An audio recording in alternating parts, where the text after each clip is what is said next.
Hey Fight fans, I'm Sarah Davis and you're watching Fight News Now Extra. Coming up next, rumors are buzzing around UFC 156. A heavyweight is set to defend his title and Dream will be back before the end of the year. We'll hear what our MMA panel has to say about all this and more, so let's get started with our newsmakers.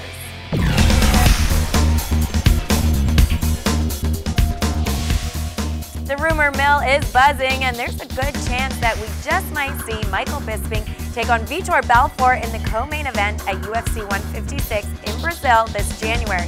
That's a card that will feature Jose Aldo defending his featherweight belt against Frankie Edgar. It looks like heavyweight Josh Barnett will be returning to Pancrase to defend his openweight King of Pancrase title. Barnett will fight anyone that the promotion puts in front of him, and the fight will happen next year during Pancrase's 20-year anniversary tour.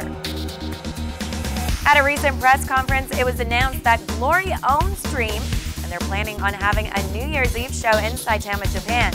It will be Dream 18, and Glory plans on bringing back the high production value that the promotion originally had. Glory's also looking to have 10 events in Japan next year. So last month, Strikeforce canceled the card because Gilbert Melendez, who was supposed to headline, had separated his shoulder during training with Jake Shields. Well, the good news is that even though Melendez tore his AC joint, he is not going to need surgery, and there's no word on when he'll make his return to the cage. Those are your newsmakers going into the weekend. Let's hear what our MMA panel has to say about them. John Pollock, John Ramdeen, Robin Black, my three favorite guys. Okay, Bisping, Belfort, that's got to be a good one. I think it's a good fight for Michael Bisping, especially in Brazil, where you're going to have a lot more spotlight on a fight like that when you're featuring Vitor Belfort. I mean, it's not a fight that, to me, is overly exciting for me. I feel Bisping, at this point, you could argue he is next in line at 185, but a solid victory over Vitor Belfort, I think that's undisputable. I think you're a lunatic. I think this fight between Vitor Belfort and Michael Bisping is excitement. It has excitement written all over it. Both guys love to stand and bang, and it's going to be the biggest fight, or one of the biggest fights of both guys' career. Vitor Belfort coming off that near submission victory over John Jones at a different weight class. Coming off a near submission victory. And what happened? John Jones is still hurting from the armbar because Vitor Belfort was very close to locking it up there, and I think this fight with Michael Bisping's a guy who loves to stand and bang with guys. And does he want to stand and bang with Vitor Belfort, one of the guys that has one-punch knockout power, especially at the top of the division, whether it be 205 pounds or middleweight? Hey, man, it's a cool fight for a ton of reasons. I mean, for Michael Bisping, he kind of wants a signature win right about now. A signature win will get you that legit title shot. Also, when you say, does he want to stand with Vitor Belfort, does he want to take him to the ground? We just saw what he does when you take him to the ground. So this ends up being a real cool fight. Great main event. In Brazil, it's a great main event. Michael Bisping is funnier and more interesting and more of a character every time. So yeah, I'm down. That's what I look forward to, is Michael Bisping Fight Week in Brazil being Michael Bisping. Let's chat about a fight that is not going to be happening, that being Chael Sonnen and Quinton Jackson. Ariel Helwani reported that Quinton Jackson was actually offered the coaching spot on Tough 17. Jackson turned down the fight, and thus a fight with Chael Sonnen at the end of that season, stating that, I don't want to fight a guy like Chael Sonnen who's just going to get on top of me and hump me. I don't understand Quinton Jackson at all, and the money this guy is leaving on the table to fight potentially Glover Teixeira, who's going to kick his ass. Horrible fight for Quinton to take. The money he is leaving here from a Sonnen fight, I just don't understand this guy. For someone that says he is always money first. Yeah, when you say you don't get this guy, I don't think anyone gets this guy. I don't think his mom understands what he's thinking these days.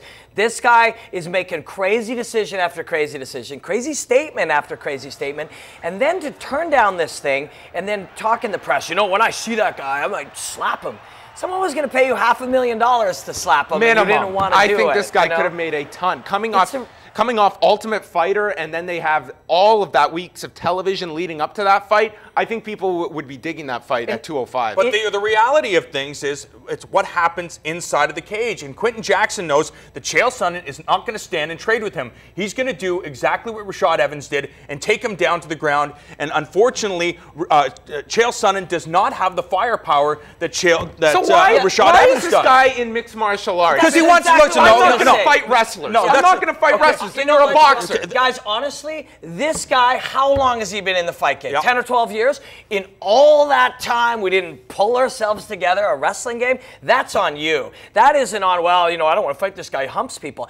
He's a wrestler. It's a part of the game. You had a decade to learn it. The difference is Quinton Jackson has the same mentality that a lot of fighters have, Nick Diaz being one of them, that they love the model of Pride Fighting Championships where it's all about not just getting the victory because you can hold somebody down. It's going out there and fighting. And a guy like Glover Teixeira is going to go out and fight. He's going to trade hands. And if somebody gets knocked out, so be it. That is the type of fight that Quinton Jackson wants. That's the type of fight that he relishes. If he does fight Glover Teixeira, and then we'll go, yeah, okay, we get it. I mean, it's not like he's saying, I don't want tough fights. He's saying, I don't want a certain kind of tough fights, because Glover Teixeira is as tough or probably tougher. Exactly. So fair enough. Fair game. Let's chat about the announcement Sarah was telling us about earlier. Dream and Glory teaming up to continue this New Year's Eve tradition. And by continuing this tradition, I mean holding to a thread what was once the biggest night of the year in fighting, back when we had Pride, K1, and Inoki all running events on New Year's Eve. Here, it's pretty much going to be mixed martial arts and kickboxing. And I think this is more just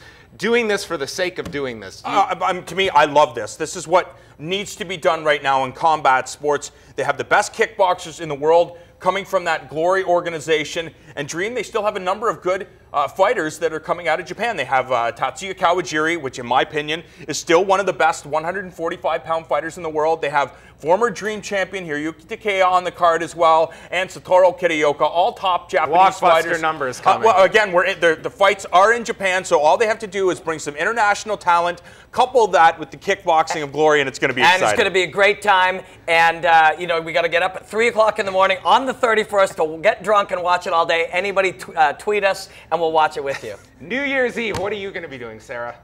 I will be watching Dream 18. Of course. And drinking with these guys. Yes. I don't know. All right, well, thanks, guys. Now some very sad news. Hall of Fame trainer Emmanuel Stewart has passed away. So stay tuned as we bring you a look back on the godfather of Detroit boxing.